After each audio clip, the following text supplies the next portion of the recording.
Hi friends, in this video we'll have a look at class and object. So these are the basic of object-oriented programming in any language, like either it's in Python or C or C++, Java, C Sharp, you pick any language, this is a basic. First we'll look at a little bit of theory so that you get the understanding of why we go for class and object. Then we'll move on to the actual source code. Okay, so generally this comes handy when you are working in a larger project. When you are working for a small project when I say is like a small program, it will not make sense. So when you are working in a larger project, so that's where the object orientation will make more sense, because that's where your maintainability and representation of the objects becomes more meaningful. Okay, so for example, if you are trying to code, you are actually trying to solve a real world problem, right? So in that you will have a lot of elements. For let's take a ticket reservation system.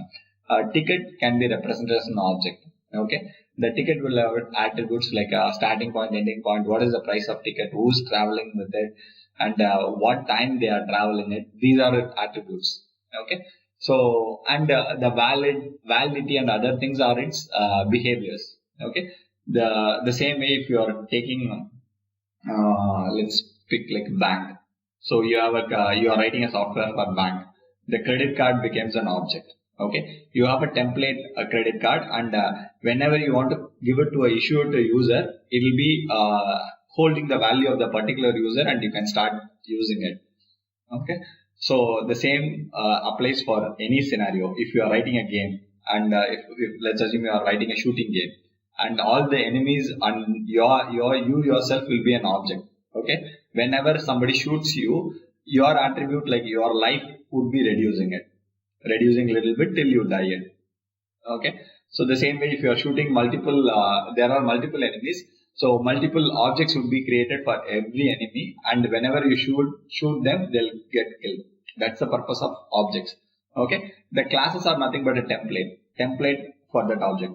So to give a crude example, if you are using an idli pan, the pan is the actual class and every idli is the object. So the pan gives a shape or the structure for it. From that you instantiate every idli, whatever you want to have it. Okay, so let's check it out. So a class has two things. One is the first thing is its class name. Okay, with which you will call that guy, and the guy would have two things, a guy or a girl, whatever it is. It's an object. Okay, it has two things. One is the attributes, another one is the behaviors. Okay,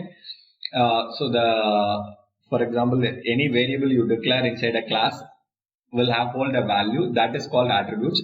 Any functions that you use it will reflect its behaviors. Okay, so that's the essence of a class.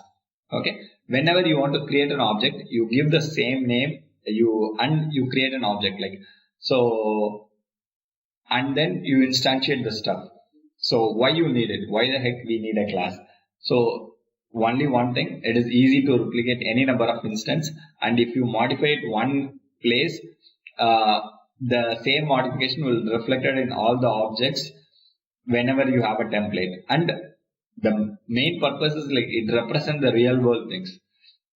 For example, a student can be in class, and every student could be an instance of the student class. Okay, so every student will have its name, have his or her height and other things. So when you represent them, the class would be an encapsulation of variables and the functions into a single entity. Okay, so the attribute references could be like your name, whatever you want to do it, and class instantiation is like X and then the class name. So here the class name is the cricket underscore team. So I have X as the variable name and equal to cricket team. You can have that X into any variable name, whichever you want to use it. Okay, that's the purpose of class. Okay, let's go into a code and then check a real world example of what it is. So let's assume you are having a cricket team, and in the cricket team you have a player. Okay, So there would be 11 players. So every player will have their attributes. The player would have a name. He would be a cricket player, batsman, or a player, a bowler, or a all-rounder. Okay. So here I have set one class called player class, and it has two elements like the default name and then the age. Okay, and the player type, whether it's a substitute or whatever you want to set it, you can have it. So here there is a method called underscore init. That's called a constructor. So you don't need to call it. It will be automatically called whenever the object is constructed. Okay, whenever you say x equal to player or your object equal to player, this function will be automatically called. And the other function like check, it will be called whenever you do a dot and then the function name. Okay. The check could be you can set the name for anything. For example, here I have an object called Sachin, and the player and his name is God, or his type is God, I would say, and God of cricket. Let's take it that way. And then if I call the function dot check, it will print what has attributes. Okay. The same way I have another player called Wall. So he is a batsman. And if I print wall.check, it will check, it will print the person age and the thing. Okay. So that's all that's how you instantiate an object. Okay. So here I had a template called player, and I can create any number of players just by 2 lines of code. Okay. You don't need to rewrite the entire code, and it will be automatically called. Let's run it and then check it. So let's check the init function, as I said, whether it's called automatically or not. So let's put a breakpoint and run it. So since I have put the breakpoint in the first constructor, so it's running it. I'm just going to step over. So the next step over is the next line it comes in. And I'm going to call the Sachin.check. Let me step into it. So it goes to the check function. So here if you see that the check function is nothing but just a print function. So I'm prints it. Okay. So that's how. So instead of check, if it is a game, it will be a shoot. Okay. Shoot function will shoot it. Whenever it shoots it, if it is hit by the other object, it will reduce the particular value of the life or the ammunitions which he has got. Okay. So that simple as this. This is very, very important in any larger project. When you are playing with the bigger ones, you will start using this. Okay. So I'm just tracing all the lines one by one and then using it. Okay.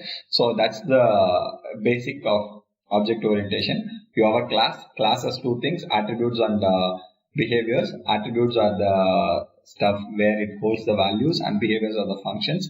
You can call the behaviors using the dot. Okay. Let's go back to the exercise. Like I'll just give us a few exercises. There is something called module. Just tell me when to use the module, when to use a class. And there is a function called underscore new. Check it what it is. And there is something called magic methods. Try to Google it. What are the magic methods, and list a few magic methods. These are some of the activities which you can do. I know this video is a little bit longer, but bear with me because I have to cover both the theoretical concept and the programming stuff in a single slide. Okay. Thank you, friends. Bye bye.